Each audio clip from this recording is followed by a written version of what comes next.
Welcome to This Explainer. Today, we're unpacking the incredible, almost unbelievable, and frankly, deeply ironic story of John D. Rockefeller's colossal fortune.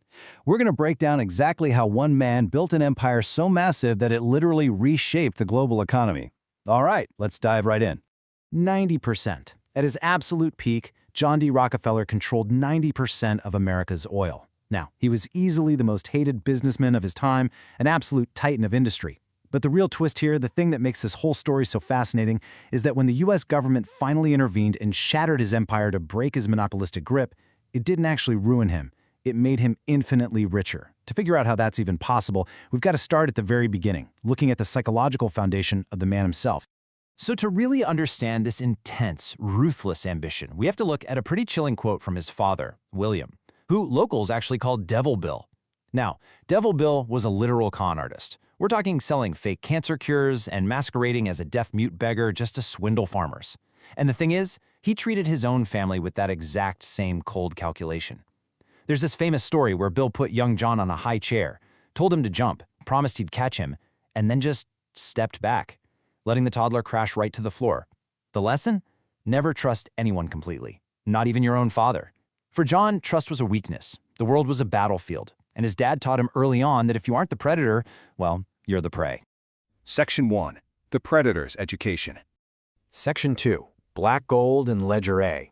So, left totally penniless when his father just vanished to live a double life up in Canada, a teenage John had to step up and become the man of the house. He was quiet, intense, and absolutely terrified of chaos. So he became obsessed with the one thing that never lied: numbers. He started tracking every single penny he made or spent in this tiny red book he famously called Ledger A. Fast forward to early adulthood, and he applies this exact same obsession to the discovery of black gold. Now, to get a real business off the ground, Rockefeller actually went back to his father and borrowed $1,000. And true to form, Devil Bill charged his own son a ruthless 10% interest rate, threatening to demand it all back at any random time. Eventually, John partnered up with a guy named Morris Clark, selling safe stuff, produce like beans and pork. But then the 1859 Pennsylvania oil strike happened. While his partner looked at the oil business and saw a chaotic, risky gamble, Rockefeller saw the future. He made this brilliant argument. People will always need to eat, sure, but they're also always going to need to see in the dark. Oil to him was the light. Naturally, the tension between Rockefeller's aggressive ambition and his partner's fear of debt just kept growing until they finally decided to dissolve the company in 1865. The whole business would go to whoever bid the highest at a private auction. So the bidding climbs up to $50,000, and Clark, who was dead certain the 25-year-old Rockefeller didn't have the stomach for it, thought he'd won. But then Rockefeller just coolly counters with $72,500. It was a staggering sum of money back then. And in that exact moment, Clark realized something crucial. John would keep bidding until he was bankrupt or dead. So Clark surrendered. Rockefeller had won total control, and he would later call it the single day that determined his entire career. Now, with full control, he started applying that super meticulous Ledger A mindset to the incredibly wasteful world of oil refining. See, while other refiners were just dumping gasoline and tar straight into the river, Rockefeller literally saw money disappearing. He figured out ways to turn that sludge into lubricating oil and paraffin wax. And he didn't stop there. He wanted to cut out every single middleman. He bought his own forests to make his own barrels, and even built his own kilns to dry the wood. This total obsession with cutting waste was a real game changer. It allowed him to become the largest refiner in Cleveland by the time he was just 30 years old. Section 3. The Standard Oil Machine. Looking out at hundreds of small, inefficient refineries, Rockefeller didn't see respected rivals. He just saw a mess that was ruining the industry. To conquer this chaos, he incorporated Standard Oil in 1870 and made a massive strategic move.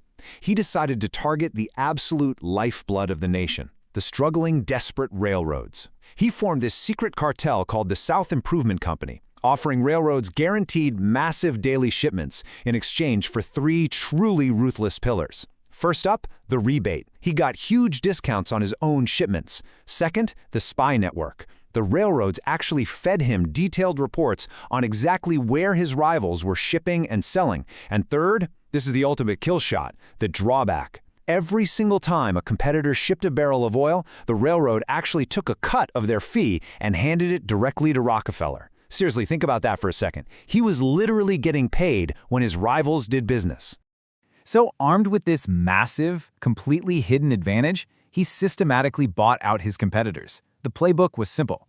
He'd calmly invite a rival to his office on the 6th floor, show them exactly how he was profiting off their shipments, and just offer to buy them out or crush them. In one particularly chilling instance, a refinery owner refused the offer.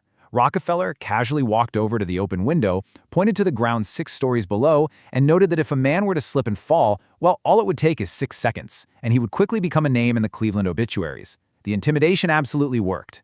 In one legendary 40-hour window, he swallowed up 6 different refineries. Now, when the public eventually found out about this secret cartel, they went absolutely ballistic. They were burning Rockefeller in effigy and actually forced the deal to be legally revoked. But Rockefeller didn't really care. He basically already owned Cleveland. To keep expanding, he came up with a brand new blueprint for monopolies: vertical integration. This basically means controlling the entire supply chain so you never rely on anyone else. He bought the barrel manufacturers, the warehouses, the chemical plants for refining acid. When independent oilmen tried to bypass him by building a massive 110-mile pipeline, what did he do? He engaged in sabotage, bought land to block their path, and eventually bought their bankrupt pipeline for pennies on the dollar. He completely cut off his rival's oxygen.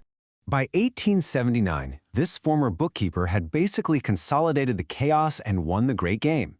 He sat atop a terrifying 90% of the entire U.S. oil refining industry. The independent oilman was virtually extinct. Rockefeller was the undisputed master of black gold. But, as you can probably guess, owning 90% of an industry puts a pretty massive target on your back. Section 4. The Fall of the Empire.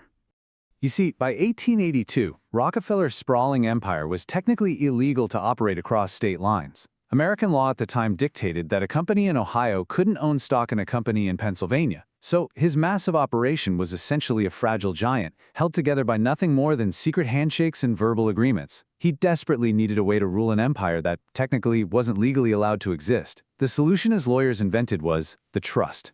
Think of it as a legal ghost. They pooled the stock of 40 different companies into one single massive entity controlled by a board of 9 trustees. It was the ultimate shell game. If a regulator came knocking, asking who owned a refinery, they were met with this endless maze of paperwork that led absolutely nowhere. Hidden behind this untraceable corporate ghost, Rockefeller could finally optimize his business on a truly global scale. And optimize, he definitely did. Here's the massive paradox of this whole story. Despite being a ruthless monopoly, Standard Oil actually drove the price of kerosene down from 30 cents a gallon to just 8 cents. For the very first time in human history, poor and working-class people could actually afford to stay awake after sunset. He even flooded the markets of Asia, famously giving away millions of kerosene lamps for free in China. Why would he do that? Because if you give a man a free lamp, he has to buy your oil for the rest of his life to keep it burning. It was incredibly calculated, sure, but it undeniably brought light to the world. But of course, the empire couldn't hide forever. In 1902, an investigative journalist named Ida Tarbell, whose own father's business had been crushed by Rockefeller, began this relentless expose. She dug up the secret contracts, the spy networks, the whole shebang. And right around this time, the scandalous truth about his father, Devil Bill, and his bigamous double life was also exposed, which completely ripped away Rockefeller's pious public mask. Armed with Tarbell's devastating reporting and immense public outrage, President Theodore Roosevelt launched a relentless antitrust war. Finally, on May 15, 1911, the U.S. Supreme Court ordered Standard Oil to be shattered into 34 separate pieces. Section 5. The Billionaire's Ironic Legacy. So here's the crazy part. Breaking up Standard Oil didn't ruin him at all. It just decentralized his ownership right as the automobile and the gasoline age arrived. At 72 years old, he kept his massive shares in all 34 of those new companies. Companies you probably know today, like ExxonMobil and Chevron. And these unshackled stocks completely skyrocketed. By 1916, while the average American was earning just $800 a year, John D. Rockefeller's personal net worth hit $1 billion. He officially became the world's first confirmed billionaire. Literally, by having his monopoly destroyed by the government, he multiplied his wealth beyond human comprehension. He had successfully outlasted his competitors, the ghost of his cruel father, and even the United States government itself. But he still had one final enemy: time. Before passing away at the age of 97, he set out to scrub his ruthless image. He actually hired the world's very first PR experts, carefully cultivating this image of a kindly old man handing out shiny dimes to children. But he also put his immense wealth to work in a real way. He founded the University of Chicago, and he created the Rockefeller Foundation, which funded global medical research that literally eradicated hookworm and yellow fever. He genuinely believed that his incredible knack for making money was a gift from God, and it was his strict duty to make as much as humanly possible so he could eventually use it for the good of mankind. Which leaves us with a final, pretty provocative question. When you look at his entire life, the dark, paranoid lessons of Devil Bill, the brutal, crushing tactics of the South Improvement Company, weighed against the fact that he made light affordable for the poor and gave away hundreds of millions to eradicate diseases, how do we judge him? Was John D. Rockefeller a ruthless predator who ruined lives just for a spot in Ledger A, or was he the benevolent, necessary architect of the modern world? It's a fascinating paradox to consider. Thank you so much for joining me for this explainer, and keep questioning the history behind the numbers.